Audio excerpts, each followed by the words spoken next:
made a film that feels extraordinarily relevant to the last 4 or 5 years. Is that? I was very impressed by seeing it again, but and I've forgotten how extraordinary the torture scene, which I always thought was I mean, in Orwell himself, I think it's an act bit of modernism. Really. It's a very brilliant piece of modernism. How do you adapt a novel for a film? Make you want to do it? Well, first of all, my next film after this, before I answer that question, it's called Mule, yeah. And it's being advertised as another comedy called Make Good 1984.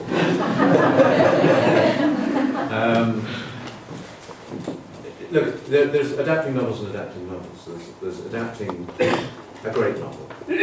Actually, I'm not sure that this is a great novel. No. It's a great book. It's great. It's actually, in adapting it, in trying to bring it to the screen, I realised actually it's an essay.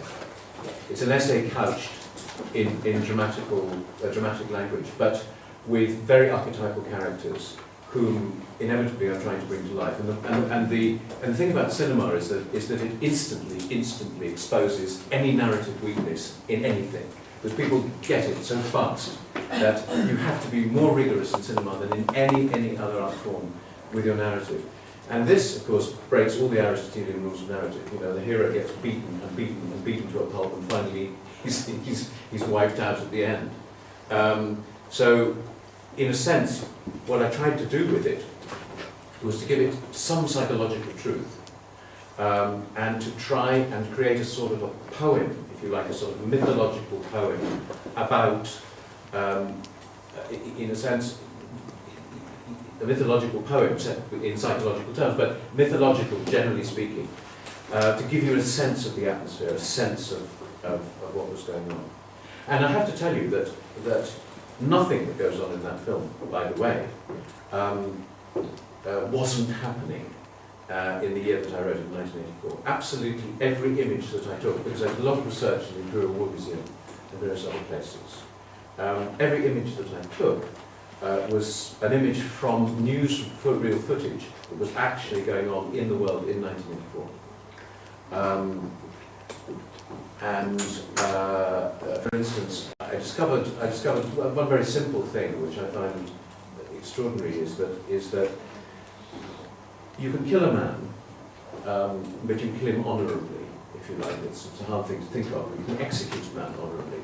The one way to execute a man dishonourably is to take away his identity. And you take away his identity by putting a bag over his head. Simple as that. I saw that when people wanted to kill more viciously than in any other way, this is what they did in Nigeria, in South Africa, in Lebanon. They put bags over people's heads before they killed them. So that's really.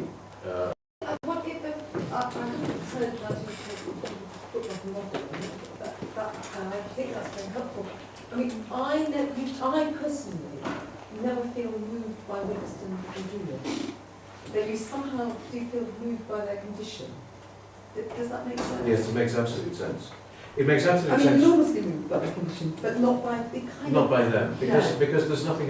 The thing, quite apart from the fact that Julia is a real problem, because, you know, Orwell was an unreconstructed male chauvinist with a sort of public school, undeveloped sense of what women actually are, i.e.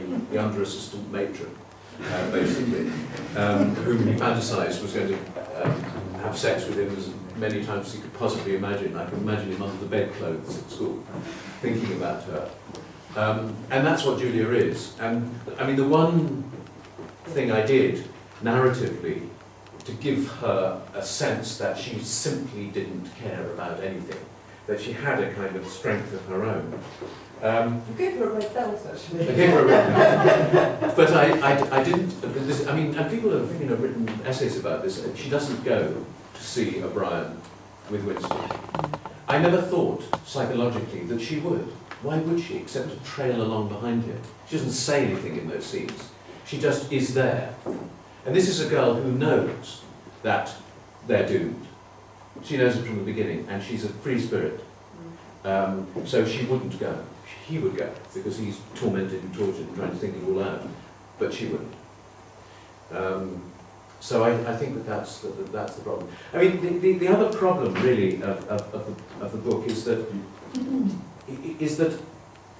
you know, actually it's, you know, in the worst possible situations it's not as bad as that. There are always people who are saying, you know, F you.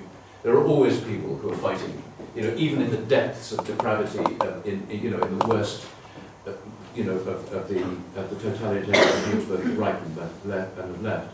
There were always people. There was always some sort of resistance movement, even if it was an internal resistance.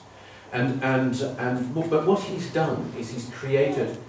It was pretty. I mean, yes, but he came out with more where it was. I mean, if you look at all the books that have come out of Russia, things like The Nugget, Iges, or The Whisperers, Owen Matthews,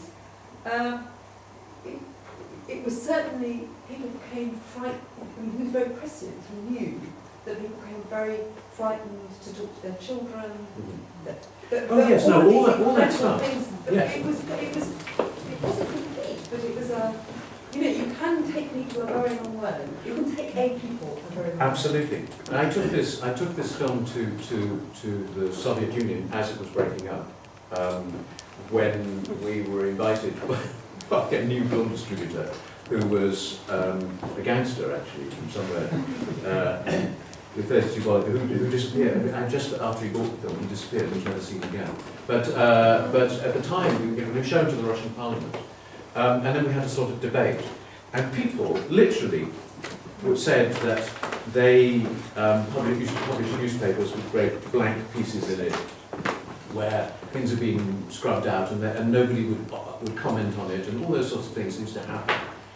But they changed radically, immediately. They understood deep down what they were doing. They were frightened. I think that even in the show trials, I mean, people were beaten to a point where they confessed, and there were some devotees who really believed that they had done something wrong. But I think that there was always, I mean, my first wife had been a young pioneer and grown up in Czechoslovakia, and to be honest, she said that by the time, you know, they'd reached the age of 15, nobody believed in the system at all. And this is a great hope, I think. But nevertheless, that wasn't Orwell's point. Orwell was trying to make a structural, an essay point, a point of philosophy, and a very powerful one, in mythological terms. And you might say, well, why make a film of it in that case? Why bother? And the answer is because there is something immensely vivid about it, even though it is very depressing. There is something vivid about Orwell's imagination, and I think that nihilistic vision, funnily enough, I'll give you an example. When the film came out in 1984, I was expecting the audience to be an audience of 35 and upwards, of people who knew who Orwell was and admired his work and wanted to go and see a literary adaptation. It wasn't at all. The audience was entirely, almost 95%, 16 to 25. It was hugely popular amongst young people who tend to have, at that age, a very nihilistic view of things. Yes. And that sort of nihilistic vision of the world, if you like, became immensely popular. I mean, the film was a huge hit. So, and for me that was very, very strange. Very strange. So,